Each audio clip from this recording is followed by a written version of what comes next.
Hello everyone, I am Neha Singh. Welcome back to my YouTube channel spoken English with Neha. आज हम लोग पढ़ने जा रहे हैं has to, have to, had to और विल हैव टू। हम लोगों ने हैज़, हैव, हैड और विल हैव का प्रयोग करना सीख लिया है। मेरी लास्ट वीडियो इसी पे थी, हैज़, हैव और हैड और विल हैव। मैंने उस वीडियो के बाद तुरंत ये वाली वीडियो इसलिए मैं बना रही हूँ ताकि अगर आपको इस चीज़ में कन्फ्यूज़न है कि हैज़, हैव का प्रयोग कहाँ करते हैं और हैज़ टू, हैव टू का प्रयोग कहाँ करते हैं, हैड का प्रयोग कहाँ करते हैं और हैड टू का प्रयोग कहाँ करते हैं, विल हैव का प्रयोग कहाँ करते हैं और विल हैव टू का प्रयोग कहाँ करते हैं, तो दोनों में अंतर क्या है, इन दोनों का हम लोग कहाँ कहाँ कैसे सेंटेंसेस आएंगे, हम लोग कहाँ प्रयोग करेंगे। सो मैंने उस वीडियो के बाद तुरंत ये वीडियो बनाने का मेरा मोटिव यही है कि आपको कन्फ्यूज़न ना हो। तो चलिए पढ़ते हैं, स्टार्ट करते हैं। Has to, have to, had to और विल हैव टू। जैसे कि मैं आपको बता चुकी हूँ, हैज़ टू, हैव टू हमारा प्रेजेंट में आता है, मतलब हम लोग प्रेजेंट के लिए हैज़ टू और हैव टू का प्रयोग करेंगे। यदि सेंटेंस हमारा पास्ट में है तो हम हैड टू का प्रयोग करेंगे और यदि सेंटेंस हमारा फ्यूचर में है तो हम लोग विल हैव टू का प्रयोग करेंगे। इतना तो आप लोग को क्लियर ही होगा, ठीक है। प्रेजेंट में क्या आता है, पास्ट में क्या आता है और फ्यूचर में क्या आता है, इतनी चीज़ें तो आपको अब तक क्लियर ही हो गई होंगी, ठीक है। नोट क्या है, अगर सेंटेंस में हमारे बाध्यता का मतलब होता है ऑब्लिगेशन, ठीक है। अनिवार्यता का मतलब है कंपल्सन या आवश्यकता। जैसे कि यदि नेसेसिटी है वाक्य में, अगर का बोध होता है तो वह वाक्य हमारा has to, have to, had to और विल हैव टू के वर्ब की हेल्प से बनता है, ठीक है। सो ये हमारा था नोट। रिकग्निशन देखते हैं, सेंटेंस कैसे पहचानेंगे। ये तो हमारी कुछ चीज़ें थी जानने के लिए कि यार बाध्यता में प्रयोग करते हैं, अनिवार्यता में प्रयोग करते हैं, बट अगर हमें सेंटेंसेस पहचानना है देखा जाए तो हमें एक रिकग्निशन की ज़रूरत पड़ेगी, ठीक है। सो रिकग्निशन हमारी क्या होगी, यदि किसी हिंदी वाक्य के बीच में क्रिया में, ठीक है, क्रिया में ना, नी, ने लगा हो और साथ ही साथ यदि होता है, होती है, होते हैं लगा हो या फिर होता है, होती है, होते हैं ना लग करके यदि पढ़ता है, पढ़ती है, पढ़ते हैं लगा हो तो वह वाक्य हमारा कंपल्सन में आता है, ठीक है। मतलब कि has to, have to, had to और विल हैव टू के वर्ब से बनता है, ठीक है। ये हमारे होता है, होती है, होते हैं, ये हमारा प्रेजेंट के लिए है। अगर हमारा वाक्य पास्ट में होगा तो क्या हो जाएगा, क्रिया में ना, नी, ने लगा रहेगा और उसके बाद होता था, होती थी या फिर पढ़ता था या फिर पढ़ती थी या फिर पढ़ा, पढ़ी, पढ़े, ठीक है। जैसे ये वाक्य आप आगे जैसे आप एग्जाम्पल्स देखेंगे वैसे ही आपको चीज़ें क्लियर होती रहेंगी। अगर आप फ्यूचर की बात करें तो ना, नी, ने के साथ होगा, होगी, होंगे या फिर पढ़ेगा, पढ़ेगी, पढ़ेंगे, जैसे भी आपका सेंटेंस आगे आए, ठीक है। तो ये हमारा प्रेजेंट, पास्ट, फ्यूचर की बात हो गई है। रिकग्निशन आपका क्लियर हो गया होगा। हमारा एक छोटा सा स्ट्रक्चर है, देखते हैं। सब्जेक्ट के बाद आपका यदि अगर आपका सब्जेक्ट हमारा सिंगुलर में है तो हम हैज़ टू का प्रयोग करेंगे, यदि सब्जेक्ट हमारा प्लूरल में है तो हम हैव टू का प्रयोग करेंगे, जैसा कि मैं आपको पिछली वीडियोस में आपको बहुत अच्छे से बता चुकी हूँ। सो अगर हमारा वाक्य प्रेजेंट में है तो हैज़ टू, हैव टू, यदि पास्ट में है और सिंगुलर प्लूरल दोनों के साथ हम लोग हैड टू का प्रयोग करते हैं। यदि वाक्य हमारा फ्यूचर में है, सिंगुलर प्लूरल दोनों के साथ हम लोग विल हैव टू का प्रयोग करते हैं और फिर उसके बाद हम लोग वर्ब की फर्स्ट फॉर्म लगाएंगे, ठीक है। वर्ब की फर्स्ट फॉर्म का प्रयोग करेंगे, मतलब हम लोग बेस फॉर्म का प्रयोग करेंगे, ठीक है। उसके बाद जो भी आपका ऑब्जेक्ट है आप वो ऑब्जेक्ट लगाइए। मैंने स्ट्रक्चर में नहीं लिखा है, बट अगर उसके बाद ऑब्जेक्ट आता है तो आप ऑब्जेक्ट लगा सकते हैं, ठीक है। एग्जाम्पल से देखते हैं, अब एग्जाम्पल समझते हैं, एग्जाम्पल से सेंटेंसेस बनाएंगे। एग्जाम्पल अब हम लोग देखते हैं, एग्जाम्पल से हमारा क्लियर होगा, ठीक है। पहला एग्जाम्पल आप देख रहे हैं, उसे भीख मांगनी पड़ती है, उसे भीख मांगनी पड़ती है, ठीक है। ये हमारी बाध्यता हो गई, ठीक है, कि ये मतलब मुझे मांगनी पड़ती है।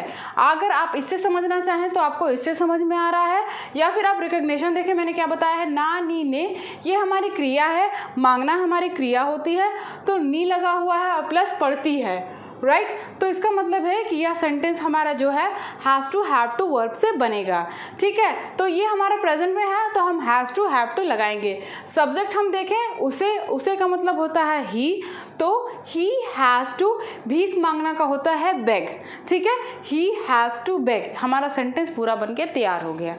ठीक है, कोई दिक्कत हुई? मेरे ख्याल से कोई दिक्कत नहीं हुई होगी। आगे बढ़ते हैं। हमें भोजन बनाना होता है, ठीक है, सेम ना आया हुआ है एक्सक्यूज मी, ना आया हुआ है और प्लस होता है, ठीक है। आपको समझ में आ रहा है कि इसमें कंपल्सन दिखा रहा है, बाध्यता हमारी दिखा रही है, या फिर आप इसमें अनिवार्यता भी इसमें आ सकती है कि हमारी नेसेसिटी है कि हमें भोजन बनाना पड़ता है या फिर हमें भोजन बनाना होता है, ठीक है। होता है मतलब ये हमारे प्रेजेंट में है, हमें का होता है वी के साथ हम हैव का प्रयोग करते हैं, तो क्या हो जाएगा? We have to cook food. Clear है? नेक्स्ट है, रेखा को कठिन परिश्रम नहीं करना पड़ता था, ठीक है। ना और पड़ता था ये हमारा पास्ट में चला जाएगा। ना आया हुआ है, क्रिया में ना लगा हुआ है, प्लस पड़ता था लगा हुआ है, हमारे रिकॉग्निशन में साफ साफ लिखा हुआ है। इसका मतलब है कि सेंटेंस हमारा हैड टू वर्ब से बनेगा। तो रेखा हैड नॉट टू, क्योंकि हमारा नॉट लगा हुआ है मतलब नहीं लगा हुआ है वाक्य में, तो क्या हो जाएगा? यदि आपको नॉट लगाना है तो आप हैड और टू के बीच में नॉट लगाएंगे। Rekha had not to work hard, ठीक है। Rekha had not to work hard. Next है, क्या आपको गाना गाना पड़ेगा, ठीक है। यहाँ पे आया है पड़ेगा, ना गाना गाना पड़ेगा, ठीक है। तो ये हमारा फ्यूचर में है और वाक्य की शुरुआत हमारी क्या से हुई है। मैं आपको बता चुकी हूँ कि यदि कोई वाक्य क्या से शुरू होता है तो उस वाक्य का हेल्पिंग वर्ब सबसे पहले लिखते हैं। तो क्या हो जाएगा? Will you have to, will you have to मतलब विल और हैव टू के बीच में हमें सब्जेक्ट लगाना है। यदि हमारे वाक्य में नॉट होता तो हम यू के बाद नॉट लगाते, ठीक है। ये सारी चीज़ें जो है यू के बाद नॉट लगेगा, कब नॉट लगेगा, ये सारी चीज़ें मैं अपनी पिछली वीडियोज़ में आपको बहुत अच्छे से बता चुकी हूँ, ठीक है। So will you have to sing a song, ठीक है। नेक्स्ट है, हमें तुमसे बात कब करनी पड़ती थी। हमें तुमसे बात कब करनी पड़ती थी, पास्ट में है, सेंटेंस बनाते हैं। When had we to, when had we to talk to you, when had we to talk to you, ठीक है।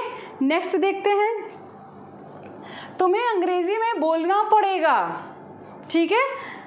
You will have to speak in English, तुम्हें पढ़ना पड़ेगा। You will have to speak, तुम्हें मुझसे बात करनी पड़ेगी। You will have to talk to me, आपको वीडियो देखना पड़ेगा। You will have to watch video, ठीक है। नेक्स्ट ऐसे ही सेंटेंसेस हमारे आएंगे, खुद से सेंटेंसेस बनाने की कोशिश करिएगा। ये टॉपिक बहुत इजी में आता है, बहुत आराम से आपको समझ में आ जाएगा और आपको जब भी जहाँ भी प्रयोग करना होगा तो आपको ये चीज़ें याद आ जाएंगी और आप बड़े आराम से वहाँ पे इन चीज़ों का प्रयोग करके सेंटेंस बोल पाएंगे। नेक्स्ट है, मुझे उसकी खुशामद करनी पड़ती है। ये हमारा करनी पड़ती है प्रेजेंट में है, तो क्या हो जाएगा? I have to flatter him, खुशामद करने का होता है flatter, I have to flatter him, ठीक है। नेक्स्ट है, उसे जुर्माना भरना पड़ा, उसे जुर्माना भरना पड़ा। जैसा कि मैंने बताया था, यदि वाक्य में पढ़ता था, पढ़ती थी, पढ़ते थे आए या फिर पढ़ा पढ़ी पढ़े आए तो भी वह वाक्य हमारा पास्ट में ही होगा। तो ही हैड टू पे फाइन, जुर्माना भरने का होता है पे फाइन, ही हैड टू पे फाइन। नेक्स्ट है, क्या आपको पत्र लिखना पड़ा, क्या आपको पत्र लिखना पड़ा? Had you to write a letter, had you to write a letter, ठीक है। नेक्स्ट है एंड लास्ट, आपको मेरा काम करना पड़ेगा, आपको मेरा काम करना पड़ेगा। ये हमारा फ्यूचर में है। You will have to do my work, you will have to do my work, ठीक है। ये हमारा छोटा सा टॉपिक था, हैव टू, हैड टू और विल हैव टू। आपको अंतर समझ में आ गया होगा कि हैज़ हैव का प्रयोग कहाँ करते हैं और हैज़ टू और हैव टू का प्रयोग कहाँ करते हैं। वो वीडियो देखने के बाद यदि आप ये वीडियो देखते हैं तो आपका कन्फ्यूज़न ख़त्म हो जाएगा, ठीक है। तो आज का सेशन ख़त्म करते हैं। ये हमारा छोटा सा टॉपिक था आज के लिए, इस पर प्रैक्टिस ज़रूर करिएगा, चाहे छोटा सा टॉपिक हो चाहे बड़ा टॉपिक हो, कोई भी यूज़ हो, जब तक आप खुद से प्रैक्टिस नहीं करेंगे करेंगे तब तक आपकी कन्फ्यूज़न बना रहेगा। तो आपको प्रैक्टिस ज़रूर करनी चाहिए और प्रैक्टिस करने के बाद बोलने की ज़रूर कोशिश करिएगा सारे सेंटेंसेस को अपने मुंह से, क्योंकि जब तक आप डिलीवर नहीं करेंगे तब तक आपकी आदत, आपकी हैबिट नहीं बनेगी इंग्लिश बोलने की। तो आज का सेशन ख़त्म करते हैं और अगर आपको मेरी वीडियो अच्छी लगी हो तो मेरी वीडियो को लाइक कीजिएगा और अगर आप मेरे चैनल पर नए हैं तो मेरे चैनल को सब्सक्राइब कीजिएगा। सब्सक्राइब करने के बाद एक बेल आइकन आता है, उसको ज़रूर प्रेस करिएगा। अगर आप उस बेल आइकन को प्रेस करते हैं तो आपको मेरी वीडियोस की नोटिफिकेशंस मिल जाएंगे और आप मेरी वीडियो सबसे पहले देख सकते हैं। तो मिलते हैं अगली वीडियो में। Keep practising. Thanks for watching.